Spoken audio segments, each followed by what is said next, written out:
ugly you're a ugly Yeah, this one's going to be a doozy. Let me give you the backstory. A young woman the other day, a young black woman, is in Tampa, Florida, driving into Brandon, Florida. She's dropping her young daughter off at daycare. She said she saw a truck behind her at one point, like a few cars back, swerving and honking. She thought something was going on, had nothing to do with her. She pulls into a right-hand lane to make a right-hand turn, but the sign says, no turn on red.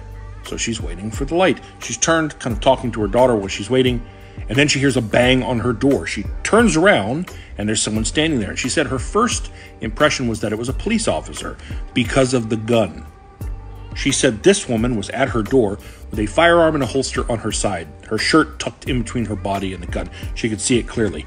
And then she kind of realizes what the woman's saying.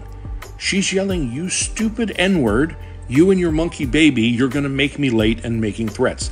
Then she walks away, gets in her truck, and drives around and blocks her in. They actually miss the light. The light turns green. This woman who's running late makes them miss the light and is still screaming. At that point is when she pulls out her phone and starts recording. Let me quickly say, this video is going to freeze up at a moment.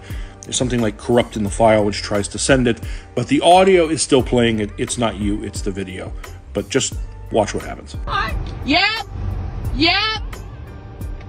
Bother me, you ugly you're a ugly like your baby. You learn how to drive before you kill her. Yeah.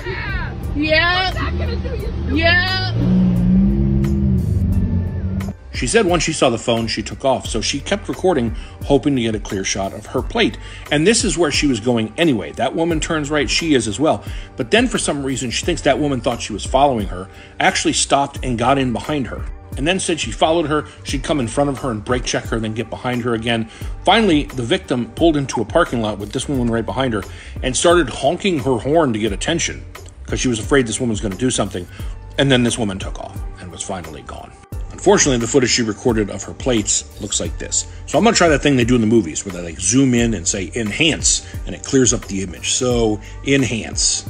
Oh, that worked really well. That's really clear. Yeah, unfortunately, that whole enhance thing doesn't work. But this is her plate. And you might think, oh, that's wonderful. Someone saw this happening and actually got a good shot of her plate. Nope. This picture wasn't taken by someone who saw what was happening to her. This picture was taken on a totally different day by a totally different black woman who had almost the identical experience with that same woman. She said she was driving and had that woman in that truck cut her off and almost caused an accident, so she honked at her, and the woman flew into a rage, started swerving and screaming, so she flipped her off and tried to keep going. But instead, then she got in front of her, was brake checking her.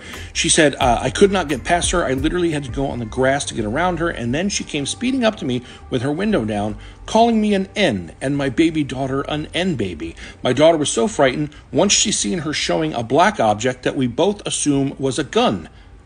That sound familiar? Like the one she had on her side? She said when she pulled out her phone and started recording her, she sped off, but she zoomed in and got the plate. And just so we know they are the same person, this is the picture the second victim took. The first victim didn't realize in that video where she was yelling at her that she actually got part of her plate at the tail end of it. And you can see it's the same. AZ61TW. It's the same woman in the same truck. Now, I'll say this. I have a name, and I'm confident it's the right name for a lot of reasons, not the least of which is this criminal traffic record. But I'm not going to put it out there yet. It has been given to police, and they are working on this. They're taking it seriously, and I appreciate that. But I wanted to put this out there because, one, I think I'm going to have people contact me who confirm that name. And two, I kind of think we're going to find more victims. I think we're going to find more people who have had similar encounters with her, and I would like to talk to them. So Tampa, and especially Brandon, Florida, do me a favor. Someone tell me, who is she? In today's conversation, we need to address a crucial topic: the existence of racism in our society. It's an unfortunate reality that despite the progress we've made, racism still exists. Some people might argue that we've moved past it, but we need to be aware that it's still a significant issue affecting many of us. Firstly, let's look at the daily experiences of countless Black individuals. Whether it's being followed in a store, facing harsher penalties in the legal system, or enduring microaggressions at work or school, these experiences are real and impactful. They remind us that racism isn't just a relic of the past. it's a present-day challenge. Moreover, systemic racism continues to create disparities in education, employment, healthcare, and housing. These systemic issues aren't always visible, but have long-lasting effects on our communities. For instance, the quality of education in predominantly Black neighborhoods often lags behind, and access to high-paying jobs can be more challenging due to biased hiring practices.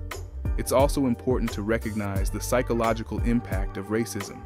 Constantly facing discrimination can lead to stress, anxiety, and a feeling of not belonging. These are not just minor inconveniences. They can severely affect one's mental health and overall well-being. We must also address the misconception that discussing racism is divisive. Acknowledging and confronting racism isn't about creating division. It's about striving for equality and justice. By recognizing these issues, we can work together to create a more inclusive and fair society for everyone. So, let's keep the conversation going. Let's educate ourselves and others, support those who face discrimination, and work towards meaningful change. Racism may still exist, but together, we can challenge it and build a better future. Thanks for watching. Like, share, and subscribe to the channel, and don't forget to tell a friend to tell a friend. One love to you all, from your host, Milton. Leave a comment and explain how you feel about the subject.